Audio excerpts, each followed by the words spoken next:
నేను అప్లోడ్ చేసిన వీడియోలు మిస్ అవ్వకుండా ఉండాలి అంటే వెంటనే మా ఛానల్ని సబ్స్క్రైబ్ చేసుకొని అలాగే దాని పక్కనున్న బెల్ ఐకాన్ని నొక్కడం ద్వారా న్యూ అప్డేట్స్ మీరు పొందవచ్చు.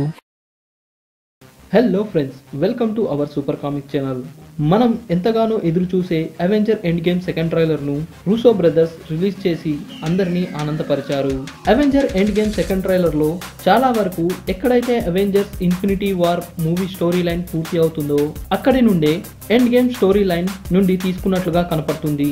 ఈ ట్రైలర్లో చాలా వరకు స్పాయిలర్స్ను చూపించలేదు, ఎందుకంటే ఈ ట్రైలర్లో ఎక్కువగా స్పాయిలర్స్ చూపించినట్లయితే Endgame movie story line fans కి తెలిసే అవకాశాలు ఎక్కువగా ఉన్నాయని రూసో బ్రదర్స్ ఈ ట్రైలర్లో మొత్తం ఎండ్ గేమ్ మూవీలో స్టార్టింగ్ సీన్స్ నుండి తీసుకొని రిలీజ్ చేసినట్లుగా ఉంది. ఇక ఈ ట్రైలర్లో ప్రొఫెసర్ హల్క్, థానోస్, పెప్పర్ కూడా కనిపించలేదు. ఒకవేళ వీళ్ళని చూపిస్తే ఎంసీయూ ఫ్యాన్స్ కి ఎండ్ గేమ్ స్టోరీ లైన్ తెలిసిపోతుందేమో అని రూసో బ్రదర్స్ ఒక పక్కా ప్లానింగ్ తో ఈ మూవీ స్టోరీ లైన్ ను తెలవనివ్వకూడదనే ఉద్దేశంతో ఉండవచ్చు అని ఈ ట్రైలర్ చూస్తే అర్థమవుతుంది. ఇక ఈ ట్రైలర్ లో చూపించిన సీన్స్ ను ఈ రోజు నేను బ్రేక్ డౌన్ చేయబోతున్నాను. మరి ఏమాత్రం ఆలస్యం చేయకుండా మనకు ఇబ్బంది కలిగించే స్పాయిలర్స్ ను అలర్ట్ చేస్తూ పదండి మన వీడియోని స్టార్ట్ చేద్దాం.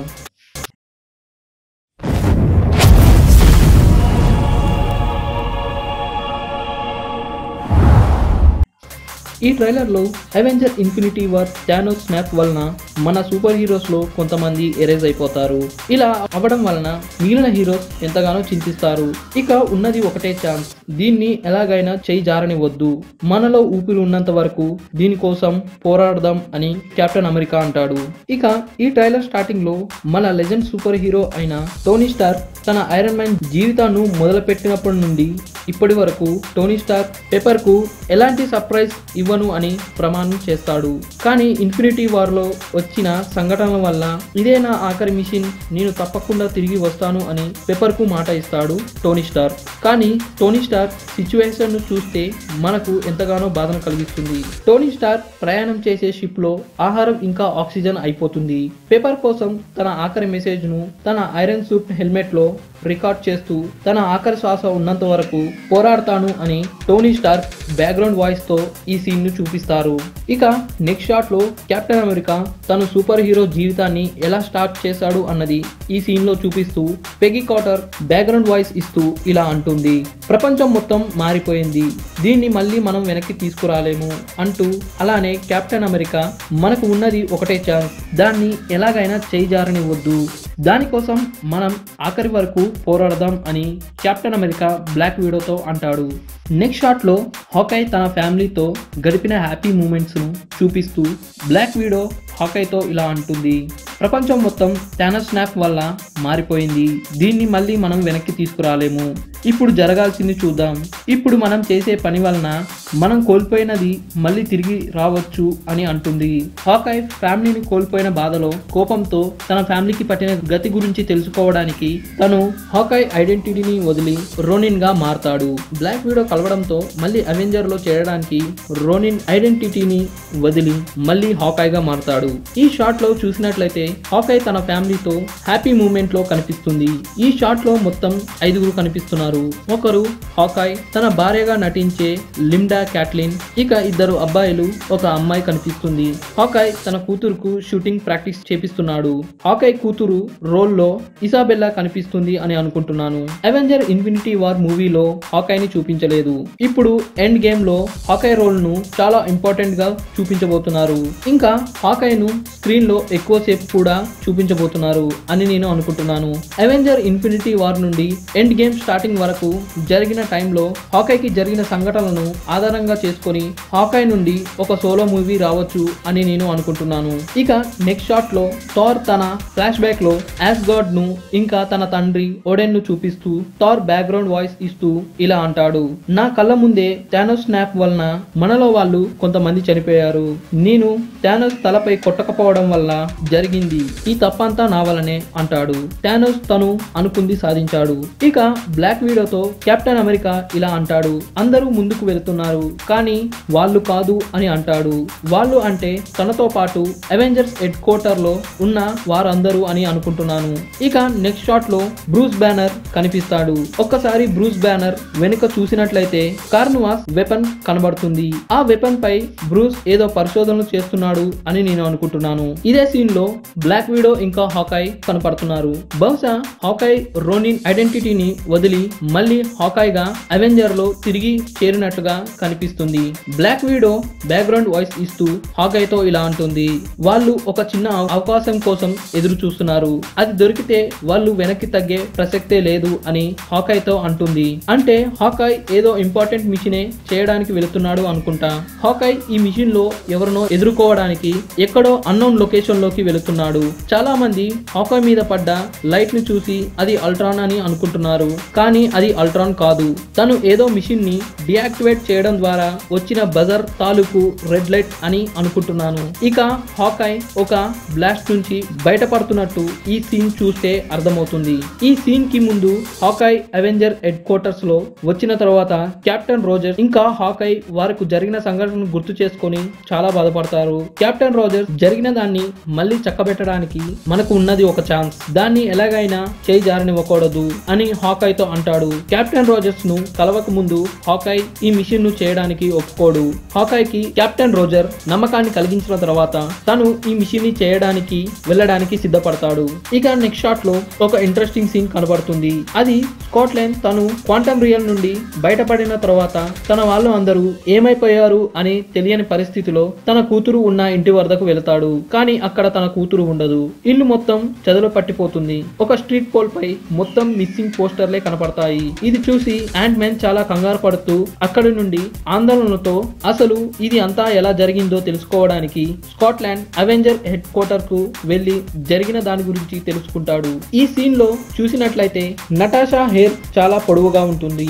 ఇంకా స్కాట్లాండ్ తన కూతురు ఉన్న ప్రదేశం మొత్తం పాతబడుతుంది. కెప్టెన్ అమెరికా లుక్ కూడా చేంజింగ్ గా ఉంది. అంటే ఈ మూవీ చాలా వరకు టైం జంప్ ఉంటుంది అనుకుంటా. ఈ టైం జంప్ 3-4 సంవత్సరాలే ఉంటుంది. ఇక నెక్స్ట్ షాట్ లో అవెంజర్ జెట్ కనపడుతుంది. ఈ జెట్ లో బ్లాక్ వీడో హాకాయ్ ని వెతకడానికైనా వెళ్లి ఉండవచ్చు, లేదా తిరిగి అవెంజర్ హెడ్ క్వార్టర్ కు హాకాయ్ ని తీసుకురావచ్చు, లేదా బ్లాక్ వీడో ఇంకా హాకాయ్లు కలిసి ఏదో బ్యాక్గ్రౌండ్ మిషన్ చేయడానికి సిద్ధమై వెళ్తున్నారు అని అనుకోవచ్చు. ఇక ఈ సీన్ ను చూస్తే చాలా సంతోషం అనిపిస్తుంది. ఈ సీన్ లో రాకెట్ ఇంకా వార్ మిషన్లు కలిసి థానోస్ ని ఎదురిస్తున్నారు అని అనుకుంటున్నాను. వార్ మిషన్ ని గమనించినట్లయితే చాలా వరకు అప్డేట్స్ కనిపిస్తున్నాయి. రాకెటే ఈ వార్ మిషన్ లో చాలా వరకు చేంజెస్ చేసి అప్గ్రేడ్ చేశాడు అని నేను అనుకుంటున్నాను. రాకెట్ వెపన్ ఇంకా తన సూట్ కూడా చాలా అప్గ్రేడ్ గా ఉన్నాయి. రాకెట్ వార్ మిషన్లు కలిసి థానోస్ తో యుద్ధం చేయడానికి సిద్ధంగా ఉన్నారు అని ఈ సీన్ చూస్తే తెలుస్తుంది. నెక్స్ట్ సీన్ లో స్కాట్లాండ్ తన యాంట్ మ్యాన్ సూట్ లో ఎవరినో ఎదుర్కోవడానికి సిద్ధమవుతున్నాడు. అతనితో పాటు వార్ మిషన్ కూడా అలర్ట్ అవుతున్నాడు అని మనకు సూపర్ బ్రో లో చూపించారు. యాంట్ మ్యాన్ వార్ మిషన్ ఎవరితో ఫైట్ చేయడానికి సిద్ధమవుతున్నారు అనేది మాత్రం తెలియదు. దీనికన్నా ఇంట్రెస్టింగ్ సీన్ ఇదే అని చెప్పవచ్చు. ఈ సీన్ ను చూస్తే ఇన్ఫినిటీ వార్ లో థార్ బెస్ట్ ఎంట్రీ తర్వాత థానోస్ పై థార్ తన స్టోన్ బ్రేకర్ ను విసురుతాడు. కానీ మళ్ళీ ఇదే సీన్ రిపీట్ చేస్తూ ఈ సీన్ లో తను థానోస్ పై స్టోన్ బ్రేకర్ ను ఉపయోగించాలా వద్దా అని ఆలోచిస్తున్నట్లుగా ఈ సీన్ చూస్తే అర్థమవుతుంది. నెక్స్ట్ సీన్ లో నెబులా తన సిస్టర్ ను చంపినందుకు థానోస్ పై ప్రతీకారం తీర్చుకోవడానికి థానోస్ తో ఫైట్ చేయడానికి సిద్ధం అవుతున్నట్లు ఈ సీన్ ను చూపిస్తారు. ఈ సీన్ లో బ్యాక్గ్రౌండ్ ని గమనించినట్లయితే థానోస్ సృష్టించిన టైటాన్ 2 గ్రహం అయి ఉండవచ్చు. ఈ గ్రహాన్ని అవెంజర్స్ కనిపెట్టడానికి నెబులా సహాయం చేయవచ్చు. ఈ బ్యాక్గ్రౌండ్ లోనే రాకెట్ వార్ మిషన్లు కూడా కనబడుతున్నారు. టైటాన్ 2 గ్రహం ఉన్న చోటు నెబులాకు మాత్రమే తెలుసు అని నేను అనుకుంటున్నాను.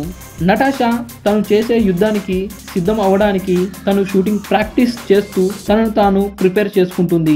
ఈ ట్రైలర్ లో లెజెండరీ సీన్ లో మన కెప్టెన్ అమెరికా కనబడుతున్నాడు. ఈ సీన్ లో కెప్టెన్ అమెరికా పరిస్థితి అంత మంచిగా లేదు. అయినా సరే తను పట్టు విడవకుండా తన షీల్డ్ బెల్ట్ ను టైట్ చేస్తూ థానోస్ తో మళ్ళీ యుద్ధం చేయడానికి వెళ్తున్నాడు. కెప్టెన్ అమెరికా సూట్ ని చూసినట్లయితే అచ్చుబాటు రాని సూట్ లా కనిపిస్తుంది. ఈ సూట్ ను ధరించిన ప్రతిసారి కెప్టెన్ కు ఓడిపోవడం కానీ చనిపోవడం కానీ జరుగుతున్నట్లు మనం కామిక్ బుక్స్ లో చూసాము. నెక్స్ట్ షాట్ లో యాంట్ మ్యాన్ ఒక పెన్సిల్ సహాయంతో వేరే చోటుకు జంప్ చేస్తున్నట్లు చూపిస్తారు. ఈ సీన్ ఎక్కడ ఉంటుందో మూవీ చూసిన తర్వాత తెలుస్తుంది. ఇక లాస్ట్ సీన్ లో మన సూపర్ హీరోస్ అందరూ క్వాంటమ్ రియల్ సూట్ ను ధరించి టైం ట్రావెలింగ్ చేయడానికి బయలుదేరుతున్నారు. ఈ సీన్ లో టోనీ స్టార్క్ ఇంకా నెబులాలు కనబడుతున్నారు. అంటే టోనీ ఎవరి సహాయం లేకుండా తను పట్టు విడవకుండా తను సేఫ్ గా ఎర్త్ పైకి కరెక్ట్ టైం కి వచ్చి ఉంటాడు. ఈ సీన్ లో professor Hulk, Thor, captain Marvel ఇంకా రాకెట్లు కనిపించడం లేదు. అంటే ఒకటి ఎడిట్ ద్వారా అయినా వీరిని తొలగించవచ్చు, లేదా professor Hulk, Thor, captain Marvel, రాకెట్లు కలిసి ఒక ఇంపార్టెంట్ మిషన్ పై వేరే చోటుకు వెళ్లి ఉండవచ్చు అని అనుకుంటున్నాను. ఇక ఎండ్ క్రెడిట్ సీన్ లో థార్, కెప్టెన్ మార్వెల్ కనిపిస్తున్నారు. నాకు తెలిసి థార్ ఏదో మిషన్ పై వేరే చోటుకు వెళ్ళడానికి రెడీ అవుతున్నాడు. ఆ మిషన్ కి కెప్టెన్ మార్వెల్ ని కూడా తీసుకువెళ్ళమని బ్లాక్ విడో చెబుతుంది. కానీ థార్ దానికి ఒప్పుకోడు. కెప్టెన్ మార్వెల్ బలాన్ని తెలుసుకోవడానికి థార్ తన స్టోన్ బ్రేకర్ ను తన వెనుక నుండి పిలుస్తాడు. అప్పుడు మార్వెల్ భయపడకుండా ఫేస్ లో ఎక్స్ప్రెషన్స్ అలాగే ఉంచి థార్ వైపు గంభీరంగా చూస్తుంది. తన ధైర్యాన్ని చూసి థార్ మెచ్చుకొని తను నాకు నచ్చింది అని బ్లాక్ విడోతో అంటాడు. ఇక్కడ బ్లాక్ విడో హెయిర్ ని చూస్తే షార్ట్ గా ఉంటుంది, కానీ ఈ సీన్ లో లాంగ్ హెయిర్ ఉంటుంది. అంటే ఈ మూవీలో టైం జంప్ చాలానే ఉంటుంది. వెల్ గాయ్స్, ఈ ట్రైలర్ లో ఉన్న అన్ని సీన్స్ ను వివరించాను అనుకుంటున్నాను. ఏదైనా సీన్ మిస్ అయి ఉంటే నాకు ఈ వీడియో కింద కామెంట్ చేయండి. నాకు తెలిసి ఇంకొక ఫైనల్ ట్రైలర్ లో మొత్తం యాక్షన్ సీన్స్ ఉంటాయి అని అనుకుంటున్నాను. ఈ ఫైనల్ ట్రైలర్ ను మూవీ రిలీజ్ ముందు 10 రోజుల లోపు రిలీజ్ చేయవచ్చు. ఓకే ఫ్రెండ్స్, ఈ వీడియో కనుక నచ్చినట్లయితే లైక్ చేయండి, అలాగే మీ ఫ్రెండ్స్ కూడా షేర్ చేయండి. న్యూ అప్డేట్స్ కోసం మా ఫేస్బుక్ పేజీని, ఇన్స్టాగ్రామ్ ను ఇంకా షేర్ చాట్ ను ఫాలో అవ్వండి. మళ్ళీ ఒక కొత్త టాపిక్ తో మీ ముందు ఉంటాను. అంతవరకు సెలవు. జై హింద్.